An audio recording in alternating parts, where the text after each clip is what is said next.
नमस्कार। आज के इस खास कार्यक्रम में हम बात करेंगे डायबिटीज़ मैनेजमेंट की। स्टूडियो में आपके साथ मैं हूं रश्मि भूया शर्मा। दुनिया भर में डायबिटीज़ के मरीजों की संख्या बीते कुछ सालों से तेज़ी से बढ़ती जा रही है। खराब लाइफस्टाइल के कारण डायबिटीज़ अब आम बीमारियों में गिनी जाती है। टाइप 1 डायबिटीज़ जहां जेनेटिक कारण की वजह से एक पीढ़ी से दूसरी पीढ़ी को प्रभावित करती है, वहीं टाइप 2 डायबिटीज़ खराब लाइफस्टाइल और असंतुलित डाइट की देन है, जिसे रोकना हमारे अपने ही हाथों में है। डायबिटीज़ एक मेटाबॉलिक डिसऑर्डर है। इसमें पेशेंट का पैंक्रियाज इंसुलिन प्रोडक्शन बंद कर देता है या बहुत कम मात्रा में प्रोड्यूस करता है, जिससे ब्लड में ग्लूकोज का लेवल बढ़ जाता है, जिससे हमारा मेटाबॉलिज्म प्रभावित होता है। आपको पता है, इंटरनेशनल डायबिटीज़ फेडरेशन की रिपोर्ट कहती है कि 2019 तक भारत में डायबिटीज़ के करीब 7 करोड़ 70 लाख मरीज थे। 2030 तक यह संख्या 10 करोड़ हो सकती है। आज के शो में समझते हैं कि कौन हो रहे हैं डायबिटीज़ के शिकार, क्या है रिस्क फैक्टर, क्या है लाइफस्टाइल की वो गलतियां जो डायबिटीज़ को न्योता देती है, और अपने आप को डायबिटीज़ से बचाकर कैसे रखें। हमारे साथ स्टूडियो में उपस्थित है गुवाहाटी के जाने माने डायबिटोलॉजिस्ट डॉक्टर नासिमुर रियाज। बहुत बहुत स्वागत है डॉक्टर आपका। तो सबसे पहले डॉक्टर, हम ये पूछना चाहेंगे आपसे कि आज क्यों लगता है आपको कि भारत जो है वो दुनिया का डायबिटीज़ कैपिटल बनता जा रहा है? यस, आपने बहुत अच्छा कहा कि आज के तारीख में चाइना अभी तक नंबर 1 है, और जिस तेज़ी से ये हमारे देश में बढ़ रहा है, आने वाले वक्त में ये दुनिया का हम diabetic capital of this world बोलेंगे। पहले हम डायबिटीज़ क्या है ये मैं चाहूँगा कि जो भी हमारे ऑडियंस है, दर्शक हैं, वो जाने कि डायबिटीज़, जैसे आपने कहा, एक मेटाबॉलिक डिसऑर्डर है। यहाँ पे जो शुगर खुद से रेगुलेट नहीं हो पाता है। शरीर में एक ऑर्गेन होता है जिसको हम पेनक्रियास कहते हैं, उसका काम होता है इंसुलिन निकालना। वो इंसुलिन जो भी हम कार्बोहाइड्रेट लेते हैं उसको सेल्स तक पहुंचाने के लिए वो एक मीडियम की तरह एक रोल प्ले करता है। डायबिटीज़, खास करके जो टाइप 2 डायबिटीज़ है, उसमें इंसुलिन बनना कम हो जाता है। साथ ही साथ देखा गया है कि इंसुलिन रेसिस्टेंस भी बढ़ जाता है। इसका ये मतलब है कि उस पेशेंट्स या उस इंसान के शरीर में इंसुलिन होते हुए भी शरीर उसको इस्तेमाल नहीं कर पाता। उसका एक कारण ओबेसिटी भी है, अनहेल्दी लाइफस्टाइल की वजह से भी रेसिस्टेंस बढ़ जाता है। ये सब फैक्टर मिला के टाइप 2 डायबिटीज़ होता है। टाइप 1 डायबिटीज़ में क्या होता है, इंसुलिन बनना ही बंद हो जाता है अचानक से। ये नॉर्मली छोटे बच्चों में पाया जाता है या किसी भी उम्र में ये हो सकता है। और इस तरह के जो मरीज होते हैं उनको जीवन भर इंसुलिन लेना पड़ता है बाहर से। और आज के तारीख में अगर हम देखा जाए, जो लाइफस्टाइल जो चेंजेस आया है, जो हम टेक्नोलॉजी के बारे में बात करते हैं, मॉडर्नाइजेशन के बारे में बात करते हैं, कहीं ना कहीं ये इसका जो हमारे मेडिकल भाषा में अगर साइड इफेक्ट बोले कि बहुत हर चीज़ जब इजीली एसेसिबल हो जाए वो टिप ऑफ फिंगर, तो फिजिकल एक्टिविटी कम हो जाता है। बिल्कुल, फिजिकल एक्टिविटी कम होने की वजह से कई दिक्कतें आ रही है। तो डायबिटीज़ के लिए भी एक मेजर कारण है।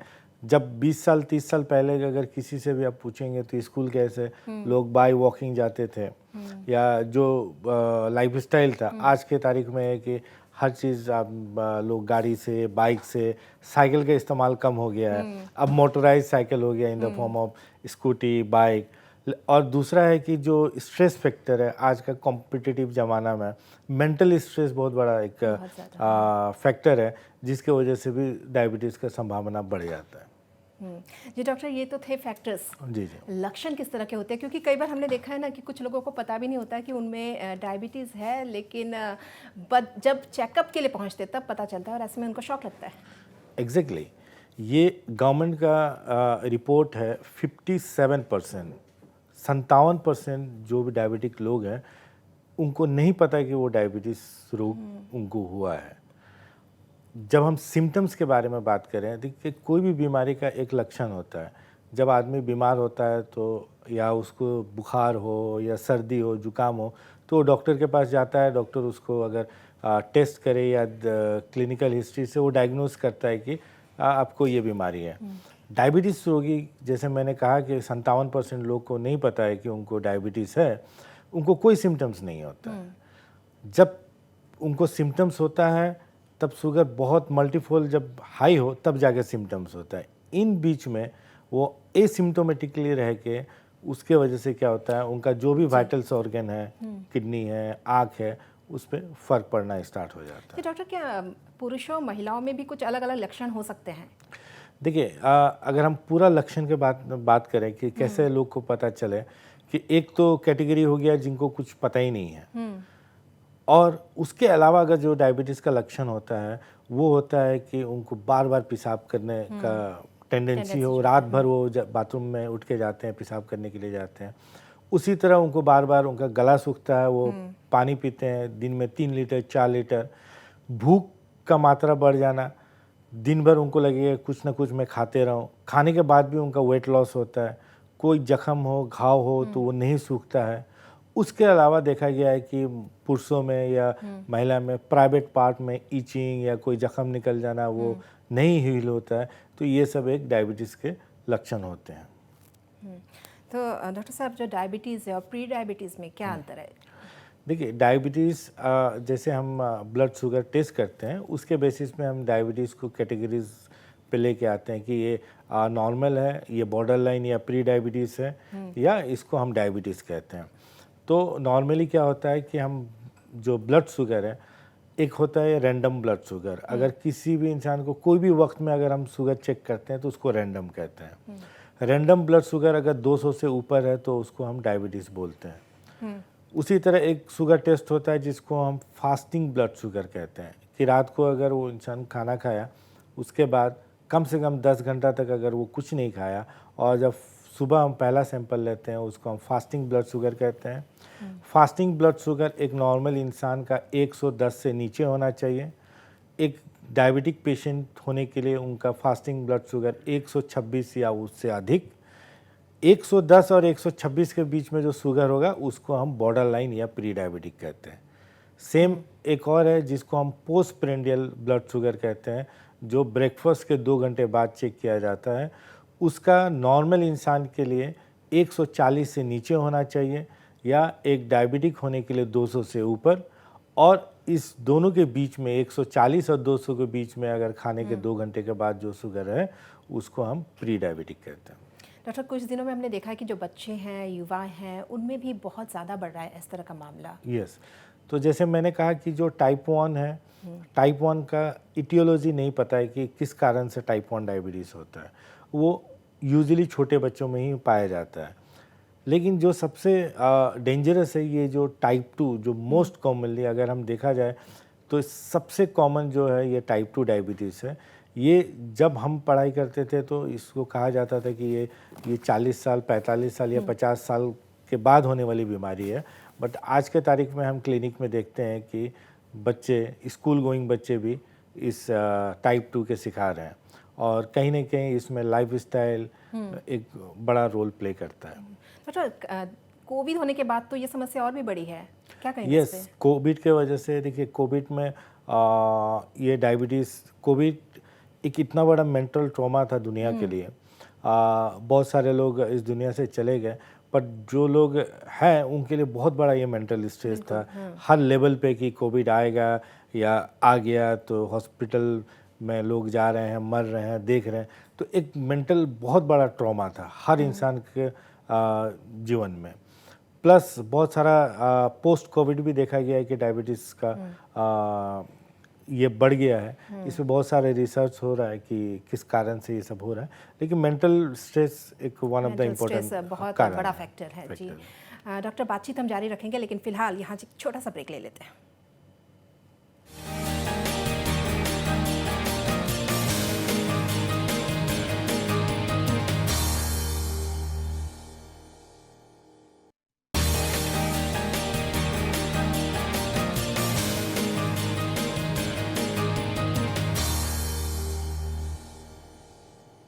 तो आज हम बात कर रहे हैं डायबिटीज़ मैनेजमेंट की, और स्टूडियो में हमारे साथ जाने माने जो डायबिटीज़ है डॉक्टर नासिमुर रियाज उपस्थित है।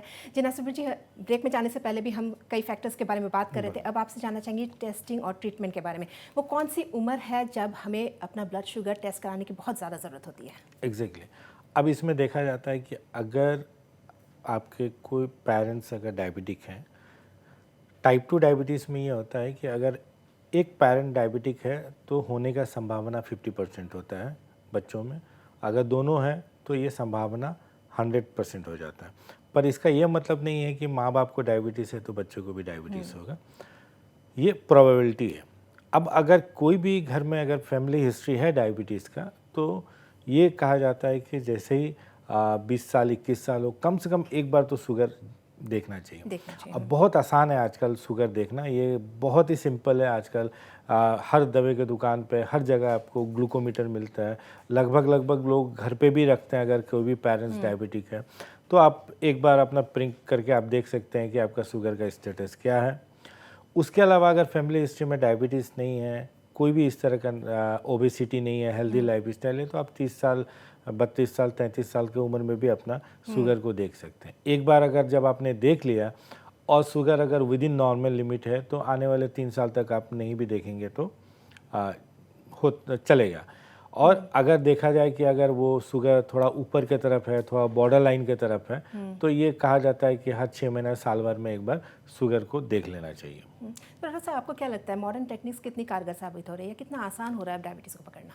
एग्जैक्टली अभी जो पहले के ज़माने में शुगर टेस्ट करना बहुत कॉम्प्लेक्स प्रोसीजर था। लोग पेशाब में कलर वो डाल के देखते थे कि कलर चेंजिंग, उस हिसाब से वो देखते थे कि मेरा किस रेंज में शुगर हो सकता है। आजकल एक टिप ऑफ द फिंगर में जस्ट एक सिंगल प्रिक ब्लड से आप देख सकते हैं। टेक्नोलॉजी बहुत एडवांस है आजकल। एक CGM continuous glucose monitoring device भी आया है। यहाँ लगा लीजिए आप 24 आवर्स में 24/7 अपना शुगर जस्ट एक मोबाइल टैप करके यू कैन सी, आप देख सकते हैं कि आपका शुगर का स्टेटस क्या है। आने वाले वक्त में स्वेट से, पसीने से भी शुगर जांच का डिवाइस आ रहा है। बहुत सारा इस टेक्नोलॉजी के वजह से बहुत एडवांसेस हैं। तो क्योंकि लोग उस प्रिक से, उस खून निकलने से भी डरते हैं, तो इसमें भी बहुत सारे एडवांसेस है कि वो सेंस करके ही बता देगा कि अगले का शुगर रिपोर्ट क्या है। और फूड हैबिट्स की अगर बात करें तो फूड हैबिट्स किस तरह के होने चाहिए, क्या खाएं क्या नहीं खाएं, किस चीज़ से परहेज करें? एग्जैक्टली ये एक इतना इम्पोर्टेंट भी है और इतना बहुत कॉम्प्लेक्स भी है। इंटरेस्टिंगली ऐसा होता है कि कुछ लोग हमारे पास आते हैं जो मरीज़, वो 10 साल से 20 साल से डायबिटीज़ है, और जब पहली बार हमारे पास आते हैं या कोई भी डायबिटोलॉजिस्ट के पास जाते हैं तो उनका पहला सवाल है कि सर मैं क्या खा सकता हूँ, क्या नहीं खा सकता हूँ, क्या सर मुझको डाइटिंग करना चाहिए। देखिए डाइटिंग यहाँ पे हम बताते हैं कि डाइटिंग का कोई लॉजिक नहीं है डायबिटीज़ में। एक प्रॉपर कंप्लीट डाइट होना चाहिए।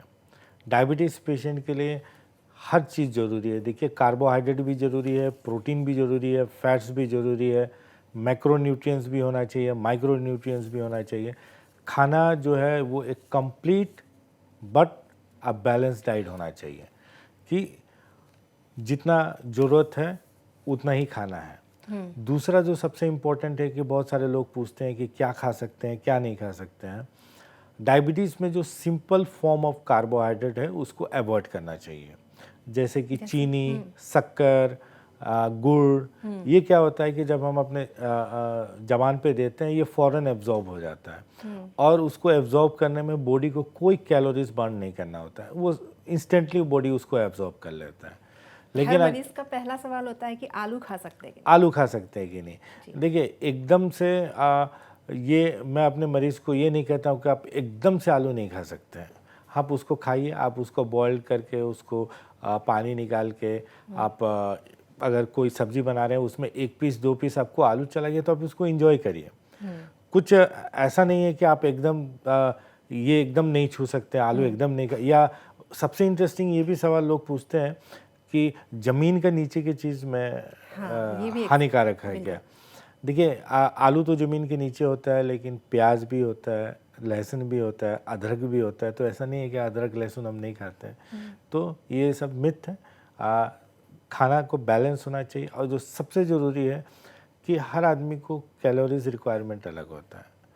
हर आदमी का फिज़िकल एक्टिविटी के ऊपर उनका कैलोरीज कंटेंट होना चाहिए। अगर हम सेडेंट्री लाइफ स्टाइल है, हम ऑफिस में बैठे हुए हैं जहाँ फिजिकल एक्टिविटी कुछ भी नहीं है, तो मेरा खाने का डाइट रिक्वायरमेंट अलग होगा। अगर मैं फील्ड पे काम करता हूँ या मैं रिक्शा पुल करता हूँ या मैं कोई स्पोर्ट्स पर्सन हूँ, तो मेरा कैलोरीज रिक्वायरमेंट अलग होगा। सो उस हिसाब से हम अपने खाने को बैलेंस करना चाहिए। डॉक्टर साहब, ये तो आपने जिस तरह बताया कि फूड हैबिट्स को लेकर भी कुछ मिथ है, लेकिन इंसुलिन को लेकर भी कभी कभी मिथ है कि एक बार अगर इंसुलिन लग गया तो उसको लगाते रहना पड़ेगा। कैसे तोड़ेंगे आप इस मिथ को? जी, देखिए इंसुलिन सबको पता है कि दुनिया में कि डायबिटीज़ इंसुलिन कम होने के कारण शरीर में डायबिटीज़ होता है, लेकिन लोग इसको लेना नहीं चाहते हैं या उसका एक्सेप्टेंस उस हिसाब से नहीं है। कहीं ना कहीं हमारी भी कुछ कमी है कि हम पेशेंट को पूरे अच्छे तरीके से उसके बारे में नहीं बताते हैं। देखिए कुछ स्पेशल कैटेगरी, जैसे हमने बताया कि टाइप 1 डायबिटीज़ में यह सही है कि उनका इलाज सिर्फ और सिर्फ इंसुलिन है, उसके अलावा और कोई दूसरा ऑप्शन नहीं है। दूसरा है कि जेस्टेशनल डायबिटीज़, जैसे कि प्रेगनेंसी के दौरान जब डायबिटीज़ होता है तो उसमें ऑफिशियली एक ही दवा ही अप्रूव्ड है। उसके बाद अगर शुगर नहीं कंट्रोल होता है तो हम इंसुलिन पे जाते हैं, और जैसे ही बच्चा डिलीवर होता है वो इंसुलिन दवा सब बंद हो जाता है। सो आप मरीज़ को कब इंसुलिन लग रहा है उसके ऊपर डिपेंड होता है, लेकिन कहीं से भी इंसुलिन ख़राब नहीं है। इंसुलिन एक हार्मोन भी है, वो बहुत सारे उसके फ़ायदे भी हैं डायबिटीज़ के अलावा। तो डायबिटीज़ में इन्फेक्शन होते भी हुए भी देखा है हमने कि तो कौन से वो कॉमन इन्फेक्शन है जो किसी भी डायबिटीज़ मरीज़ को हो सकता है? ऐसा देखिए क्या होता है जब शुगर कंट्रोल नहीं होता है, फर्स्ट ऑफ ऑल तो डायबिटीज़ पेशेंट को मैं बोलता हूँ कि वो डायबिटिक पेशेंट नहीं बोलना चाहिए, क्योंकि आज के तारीख में जिस हिसाब से डायबिटीज़ है हर जगह ही डायबिटीज़ है, कोई इसका शिकार हो रहा सो वो आम इंसान के तरह, जैसे अगर हमको सर्दी जुकाम हो सकता है तो उनको भी हो सकता है। हाँ, अगर शुगर कंट्रोल नहीं हो तो वो बीमार ठीक होने में उनको वक्त लगता है। और जैसे पेशाब में इन्फेक्शन हो गया, सर्दी जुकाम, अगर शुगर कंट्रोल है तो वो भी नॉर्मल आदमी की तरह जल्दी ठीक हो जाएंगे। अगर उनका शुगर कंट्रोल में नहीं है तब ये हीलिंग डिले हो जाता है। नहीं डॉक्टर साहब, ये जो दवा है वो तो काफ़ी समय तक लेनी पड़ती है या फिर कह सकते हैं कि ज़िंदगी भर लेनी पड़ती है, तो क्या दवा का कोई बुरा असर भी पड़ता है? देखिए ये भी कहना कि ज़िंदगी भर दवा का जरूरत पड़ेगा या नहीं पड़ेगा, ये एक कॉम्प्लेक्स ये है।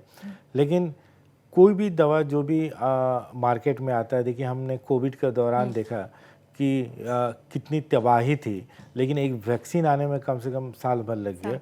गवर्नमेंट का कुछ रेगुलेशन होता है कि कोई भी दवा मार्केट में आने से पहले उसको मल्टीपल लेवल पे उसके ऊपर रिसर्च होता है, उसके इफ़ेक्ट, साइड इफ़ेक्ट, हर चीज़ को देखने के बाद अगर वो देखा गया कि ये मॉलिक्यूल, ये दवा ह्यूमंस, इंसान के लिए फ़ायदेमंद है, तभी गवर्नमेंट उसको अप्रूव करती है।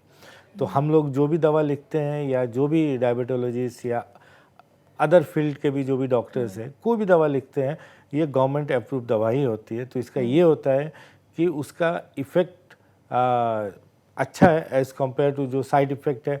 देखिए साइड इफ़ेक्ट मिनिमम कोई जैसे हेडेक हो गया, नोज़िया हो गया, वोमिटिंग, वो लगभग किसी न किसी दवा में होता है, लेकिन इफ़ेक्ट कि उससे उसको कितना फ़ायदा होगा। अगर एक पेशेंट का अगर शुगर कंट्रोल नहीं हो तो आने वाले वक्त में उसका किडनी, उसका आँख या उसके जो मतलब स्ट्रोक होने की संभावना, हार्ट अटैक होने की संभावना, या जैसे हम लोग पैर में जख्म हो के डायबिटिक फुट, ये संभावना हमेशा बहुत बढ़ जाता है। बहुत बहुत धन्यवाद डॉक्टर साहब, इतना बेशकीमती आपने वक्त हमें दिया, तो बहुत बहुत धन्यवाद आपका। तो आजकल डायबिटीज़ की बीमारी आम होती जा रही है और इस बीमारी से पीड़ित लोगों को अपनी सेहत का खास ख्याल रखना चाहिए। ऐसे मरीज को सबसे ज़्यादा अपने खान पान का ख्याल रखना चाहिए।